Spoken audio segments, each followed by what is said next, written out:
A través de esta videoclase vamos a intentar reflexionar sobre una problemática que creemos crucial en el ámbito educativo en general, en la sociedad toda por otro lado, y particularmente en el área que nos compete, que es la educación física. ¿Qué cuestiones deberíamos repensar, pensar, volver a pensar, trazar nuevas huellas, nuevos caminos, hacernos otras preguntas? Y en este sentido traemos a Flavia Teguigi. Nos dice en una conferencia que da en Córdoba, que dice textualmente: nosotros, por razones filosóficas, ideológicas, políticas, éticas y hasta legales, estamos convencidos en la necesidad de ampliar el concepto que históricamente ha tenido el concepto de inclusión. Pero tenemos que hacerlo, dice, con un saber pedagógico que en alguna medida ha sido formado o formateado, podríamos decir, con una lógica que hace ruido cuando nosotros queremos dar respuestas a estos múltiples significados de inclusión que necesitamos que vuelvan a ser pensados. Esta dificultad que marca Teguigi en cuanto a un saber pedagógico que está formado de una determinada manera, que tiene que ver con tradiciones históricas, con ciertos paradigmas y supuestos que se han instalado como bases, en el caso nuestro de la educación física, hace que debamos volver a pensar, debamos volver a organizar nuestra mirada de otra manera.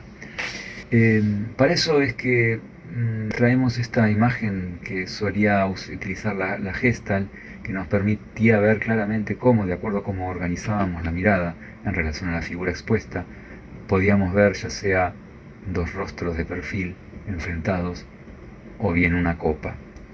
Esto nos permite dar cuenta de que el sujeto que mira organiza la mirada sobre el exterior y de alguna manera produce ese objeto que está observando. La educación física puede invitar a ser pensada, a ser miradas, a organizar su mirada desde otros lugares.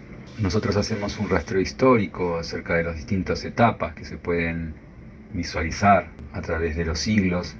Podemos ver primero lo que se dan llamar el modelo de prescindencia, en el cual las personas con algún tipo de discapacidad o consideradas anormales eran absolutamente segregadas, separadas, ya sea a través de un submodelo eugenésico, simplemente exterminándolos por considerar que no estaban debidamente calificados para la vida, o a través de un submodelo de marginación, o sea, si bien no asesinándolos o dejándolos morir, pero sí excluyéndolos del mundo social y de la vida con los demás. Luego va a aparecer también con el auge de las ciencias médicas y los fuerte hegemonía del paradigma biomédico, el modelo rehabilitador, ¿no? A través de unos criterios fuertes de lo que es normal y lo que no es normal, se establecían esos parámetros con un discurso supuestamente científico,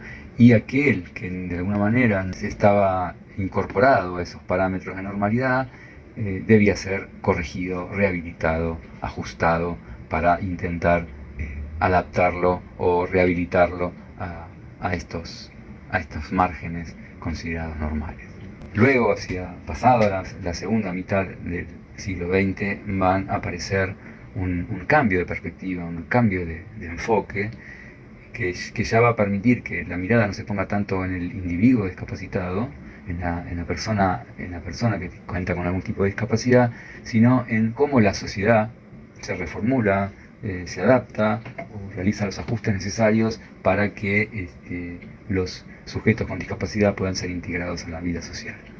En principio aparece, es un modelo que podemos llamar de integración, aparecen términos como necesidades educativas especiales en el ámbito educativo, aparece esta idea de realizar adaptaciones curriculares o de otro tipo, de manera de posibilitar la integración, pero siempre no dejando de tener una mirada sobre la deficiencia, sobre el déficit. El gran cambio que permite pensar desde un enfoque de inclusión, un modelo social que nos permite hablar de inclusión y de inclusión genuina es aquella en que la mirada se coloca en las barreras, las limitaciones que la sociedad plantea a toda persona que tenga algún tipo de discapacidad. El foco claramente está puesto en que la discapacidad no estaría dada tanto en el individuo, sino en las barreras y en las limitaciones que el modelo social establece para con esas personas. Estas 4 figuras son bastante representativas de las distintas maneras de organizar la sociedad y de pensar la discapacidad, esta mirada desde la exclusión que deja absolutamente afuera de la sociedad a esas personas que no cumplen los requisitos de normalidad exigidos. Por otro lado, este modelo de segregación que los mantiene separados, recluidos de alguna manera, segregados, aunque dando en un lugar, pero por fuera de la sociedad general. El modelo de integración que los incorpora a la sociedad, pero sin hacerlo de manera integral, sino que es como que establece un subespacio dentro del espacio social para que se puedan desarrollar.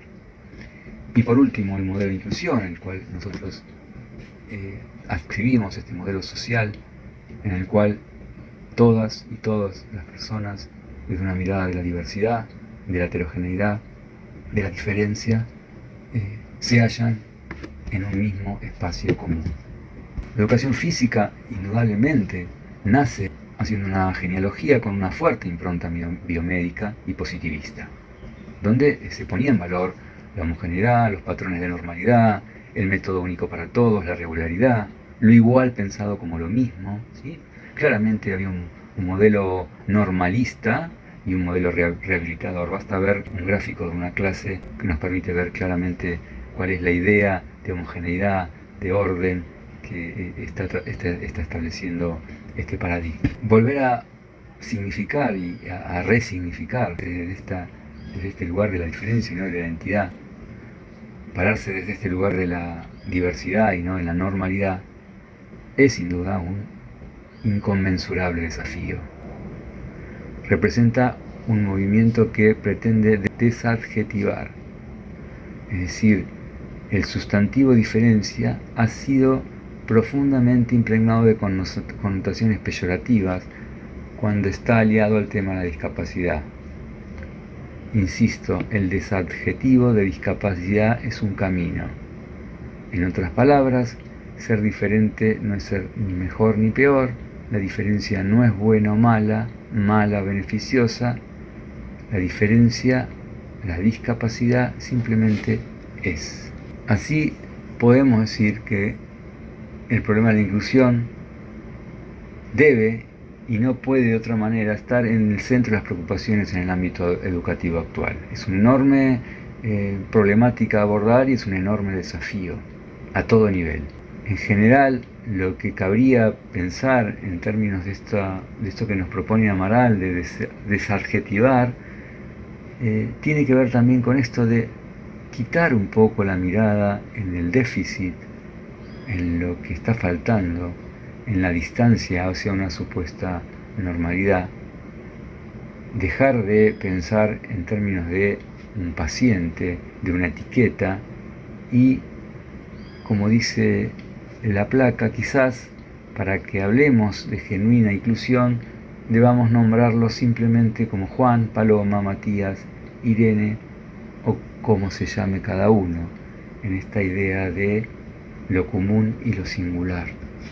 Y en este sentido, así como podemos decir que donde hay una necesidad hay un derecho, podemos también decir que donde hay una discapacidad debe haber un apoyo, debe haber un recurso para allanarlo. La limitación así se desplaza del individuo a las barreras sociales que impiden la inclusión. La discapacidad, dice Palacios, estaría compuesta por los factores sociales que restringen, limitan o impiden a las personas con diversidad funcional vivir una vida en sociedad. Esta distinción permitió la construcción de un modelo que fue denominado social o de barreras sociales, de discapacidad. Fíjense cómo acá, otra vez, ¿no? La discapacidad ya no está compuesta no en la persona que se la etiqueta como discapacitada, sino en los factores sociales que restringen, limitan o impiden la vida de esas personas. Y entonces, como dijimos, donde hay barreras debe haber apoyos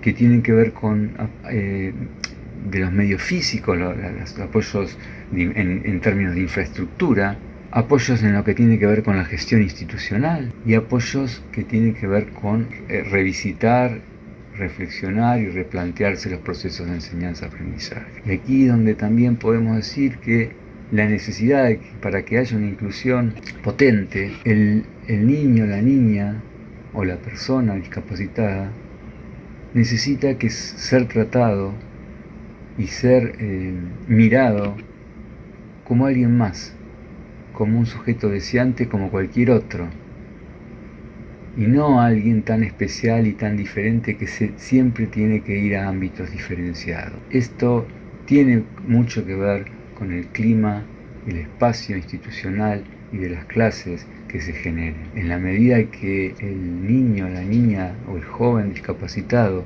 se sienta uno más, realmente se va a haber producido una inclusión. Pensar la escuela y las instituciones como un lugar donde nuestra presencia y accionarla, el docente, pueden facilitar o no el reconocimiento y valoración para alojar las diferencias o ubicarlos en el lugar de invitados extranjeros. Este clima, este espacio, este tiempo que nosotros podamos generar en donde todos aquellos que participan se sientan parte. Y en este sentido, en esto de reorganizar la mirada, de mirar de otra manera, Sandra Katz propone hacernos la siguiente pregunta, que nos parece que es pertinente y es interpelante. Pregunta, ¿qué pasaría si los docentes empezáramos a dejar de sostenernos conceptual e ilusoriamente en parámetros que ofrece la biología y aportáramos una mirada social, cultural e historizada, con lo cual asumiéramos la responsabilidad de que el devenir del alumno depende en gran parte de nuestro accionar? A medida en que se pueda pensar en la diferencia como algo constitutivo del humano, otra vez, ¿no? Revalorizar la diferencia por sobre la homogeneidad y la identidad, así como que todo sujeto tiene derecho a realizar actividades, será posible pensar que no hay un modelo de lo normal. De esta manera, las actividades dejarán de considerarse adaptadas o especiales. Desde esta perspectiva, la práctica de educación física será con cada sujeto singular, sin remitir al diagnóstico y al déficit. Volviendo a pensar y a invitar a seguir pensando, podemos decir que en una clase o en un curso está claro que no le pasan las mismas cosas a todos y a todas, pero a todas y a todos les tienen que pasar algunas cosas. También pensar que los recorridos, las trayectorias y los puntos de llegada han de ser diversos. Lo importante es que desde la clase se debe partir de las potencias y no desde las faltas. Y generar, por otro lado, el clima para desarrollar al máximo. Más allá de esto, la diversidad, de esta diversidad y de esta apuesta a la diversidad, es necesario también establecer un espacio de lo común. Cada uno de quienes conforman la clase debe sentirse parte de lo común, parte de la grupalidad, de manera que se asegure una inclusión genuina. Entonces, desde esta perspectiva de inclusión, por un lado visibilizamos absolutamente la heterogeneidad, potenciamos la diversidad, permitimos modificar el material, las reglas, la táctica y el espacio en función de los propósitos de esta perspectiva, lo que implica indudablemente una modificación y una reorganización del formato escolar. Esto que decía Terishi, ¿no? De que hay un saber pedagógico que ante esta perspectiva instalado, que ante esta perspectiva no está encajando bien y es necesario reformular. Y sustituye la idea de integración, porque no se trata de integrarlos a un supuesto adentro, sino que implica abrir el campo, el espacio a un territorio que piense en términos de lo común.